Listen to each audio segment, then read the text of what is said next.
top to bottom, this is the biggest story, arguably, of the day, and it's from The Atlantic. The Trump administration accidentally texted me, "It's war plans," by Jeffrey Goldberg. U.S. national security leaders included me in a group chat about upcoming military strikes in Yemen. I didn't think it could be real. Then the bombs started falling. Now, I don't know.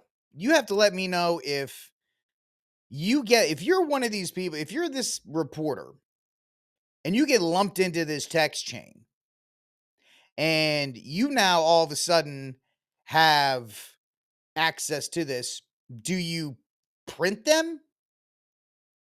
Do you tell them, listen, it's it's why don't you take me out of this text chain or one of these things?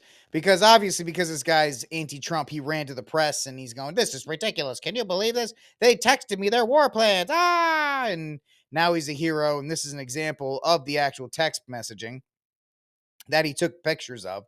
JD Vance and Pete Hegseth. JD Vance, Pete Hegseth, if you think we should do it, let's go. I just hate bailing Europe out again. Let's just make sure our messaging is tight here. And if there are things we can do up front to minimize risks to Saudi oil facilities, then we should do it. And then Pete Hegseth says some stuff here and there. Now, of course, The Atlantic thinks they're important. They're going to put me behind a paywall, but I've discovered that Gronk is great at summarizing articles, so I don't need it. So in this article, the Trump administration accidentally texted me into war plans. Editor-in-chief Jeffrey Goldberg recounts an extraordinary incident where he was inadvertently included in a Signal group chat with senior Trump administration officials discussing military strikes on the Houthi targets in Yemen.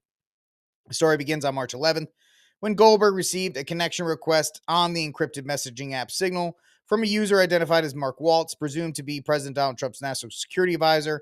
He's probably going to be the guy that gets fired.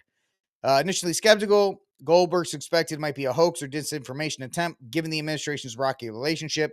So let me ask you this. If he thought it was, why would he accept it? If he thought it was a hoax or anything, why would he accept the actual text message? Or why would he accept the request? Anyway, 2 days later, on March 13th, Goldberg was added to a group chat titled Houthi PC Small Group, which included individuals appearing to be top officials like Vice President J.D. Vance, Secretary of Defense Pete Hegseth, Secretary of State Marco Rubio, and others. On March 15th, Hegseth texted detailed operational plans for airstrikes on Yemen, including targets, weapons, and timing, predicting the first detonations at 1:45 p.m. Eastern Time, 2 hours before the public announcement.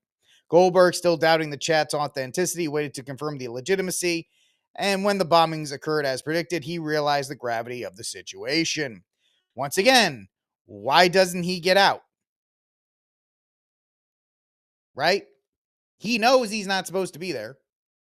Well, they made the mistake. Listen, yeah, they made the mistake.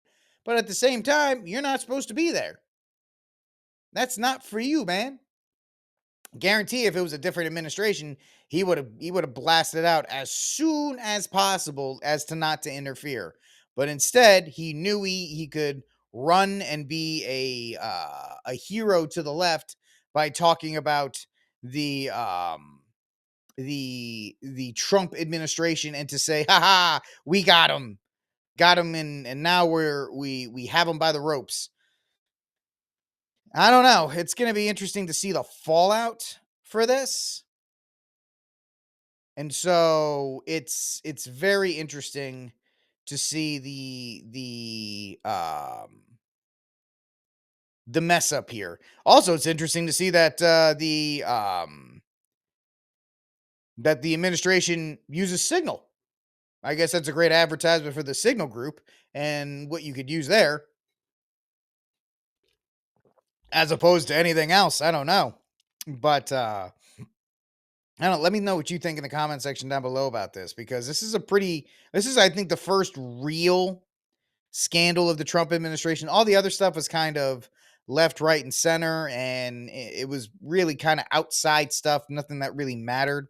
This one, because it's national security, because somebody let him in on these things, of course, he's going to have to explain why, after he received these messages, why he didn't just back out immediately. Like, oh, all right, this is obviously not for me. Of course, he's a reporter. Reporters are the enemy. And if you don't hate the media enough, you have to, because they're terrible people. They really are. They're vultures, and all they're looking to do is get their stories for clicks and repeats. I know they're painted, and they always talk about, oh well, we are the guardians of freedom and all these other kinds of things, which is just a bunch of BS. Because if this was the other administration, they would have taken the correct steps to remove themselves from this situation in order not to compromise supposed national security. Now, I don't like the fact that we're bombing the Yemenis anyway. I'm not a fan of that. I don't like that idea. I think it's actually not very good. But at the same time, so it is what it is. I don't know. That's a good question. What do you think they would do? I think they would say, listen, I got let in, but well, you know what, Steph? I'll say this. I didn't say leftist journalists. I just said journalists. Journalists, period, are the enemy. They're just not, none of them are very good. So that's an interesting point. I'll let that one stand. But the fact is, this is the first scandal that the that the Trump administration is going to have to negotiate. Somebody is going to have to fall on the sword for this. Somebody is going to have to take the L for this. And it's going to be interesting to see who actually does that. Because the fact of the matter is, somebody has to. It can't be Rubio. It can't be Vance. I don't even think it can be I actually, Magdalene and I were talking, that it might be Hegseth. It might be Hegseth. But I think this guy, where is he? Michael Waltz, Trump's national security advisor. I think he's the easy one to get. He's going to get the slip. I don't think Hegseth is going to as well, because whoever extended the invitation is the one who's going to get fired. And it looks like this guy, Michael Waltz, is the guy that extended the invitation. So if he's not fired within the next 2 days, we'll see what happens. I think he's got to get fired. I think he's got to get fired because he messed up. And that's, his mess up was a threat to national security, which I don't know, bombing the Houthi rebels is national security or not. I don't think it is, but you get it. But yes, we will keep our eye on the fallout from this. But I believe this is the first scandal that the Trump administration is going to have to negotiate, and let's see how they do it.